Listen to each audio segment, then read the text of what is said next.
A moment that will be remembered as the biggest blunder in PUBG Mobile esports history. Vampire Esports made a move that left everyone stunned. Known for their monstrous domination in the World Invitationals 2023 earlier that year, they were the undisputed favorites. Tell you what, if you are GK Esports, you have 3 members up, grab your garlic, grab your wooden stakes, because you know Vampire Esports are coming for them. You're going to need to ally the whole village together and grab all the pitchforks, march up to that castle. That's right. And gang up on them. But no one could have foreseen the shocking turn of events in the last match of their group stages in the Global Championship 2023. It was a rookie mistake from the 2 times World Invitational champions that had fans and analysts alike in disbelief. Vampire, they need to be careful not to smoke out too much of their own vision. I don't know if they are aware of the fact that they have center control. D+ has to push out first, but they're blocking all vision of that happening. Maybe Vampire want to go aggressive first and sweep in onto one of their sides. Vampire Esports found themselves in Group Yellow, a group filled with top-tier competitors. In the first day, they finished in the 16th place. Back and forth right now. Stones needs to retreat further up the hill as the nades start to pour in Furia. Goes for the spray, catches Raven out in the open, and finally gets the knock. It looked a little bit too wide there, but finally lands the money. And there's Tony K falling to Milky Way. He was a demon with the DBS over in the European region.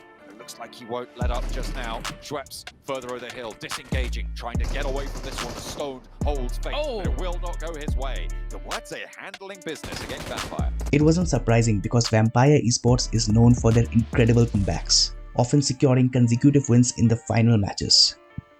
On the second day, they lived up to their reputation, scoring 2 wins and jumping to the 8th place. 12 eliminations for Vampire. This is the sort of game we wanted to see from them from the start. Can they take down Influence Rage, who have been on the warpath so far? A full 4v4, it is not something we've seen from this roster. The PMWI champions for 2 years running. Not really having to find that momentum here at PMGC, but this could be the start to it. They've already had a good match. Influence Rage, they've been out in the open a little bit more. At 1 point behind on the eliminations. Vampire, though, they are way more isolated to their position. There's still one more circle though, John. So this next shift, east or west, can decide a lot here. Circle closing in. I don't think anybody's going to get knocked, not yet. Not until the circle shift, until something has to be done, until one of the teams have to make more of a push. Kayosky swinging off to the side though, trying to get a leg up onto the competition, and that instantly presses Vampire to one side of the ridgeline, corrals them with their backs towards the blue now.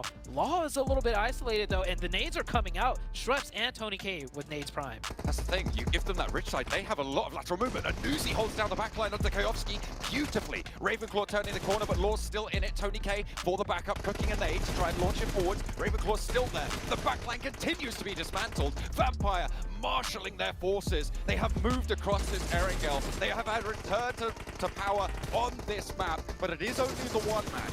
Can they find Federal as they lose Ravenclaw in the process? One player from Influence Rage stands between them and their first chicken dinner here in Group Yellow.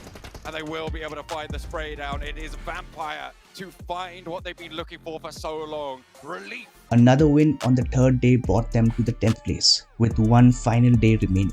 With the most wins in their group, qualifying for the next stage seemed almost certain for Vampire Esports. Big Love Milo on the top 4. Weibo Gaming fully taken out there. They went for the cross. They went into the sidelines on Vampire, and here comes Vampire.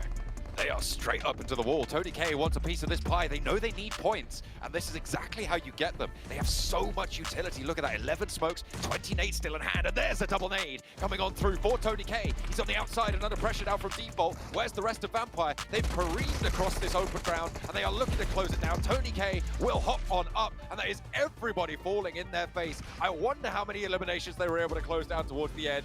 They're happy with it. Well, maybe not elated, but to be fair, they were just waiting this one out.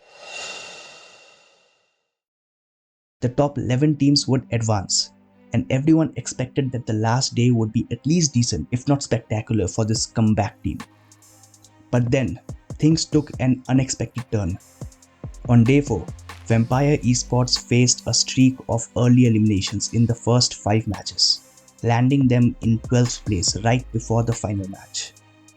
They needed a win, or a high number of kills with a top 5 finish to end up among the top 11 teams and qualify for the next stage.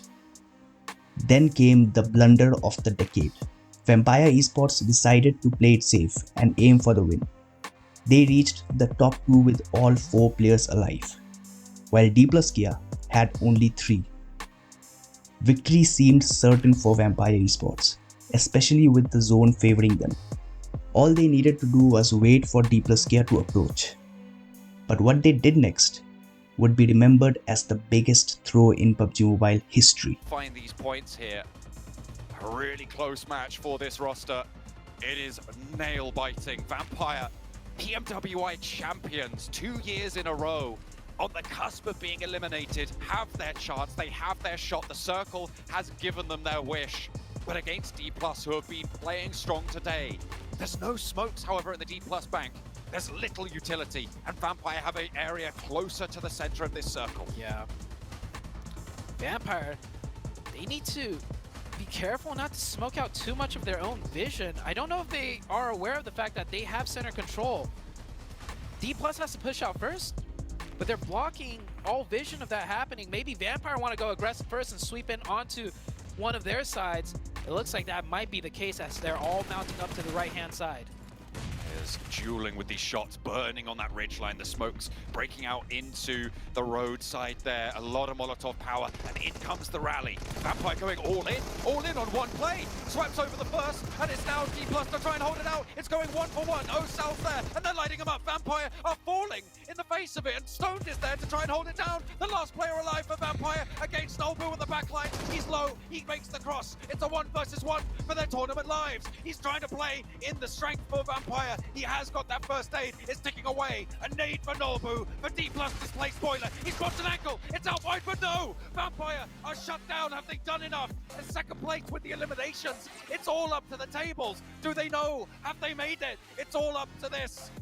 It's right down to the wire, and D+ take the chicken dinner, but it's all eyes on Vampire. Vampire Esports finished 12th in the overall standings, missing the survival stage by just 2 points. This single error, this one moment of miscalculation, cost them the global championship.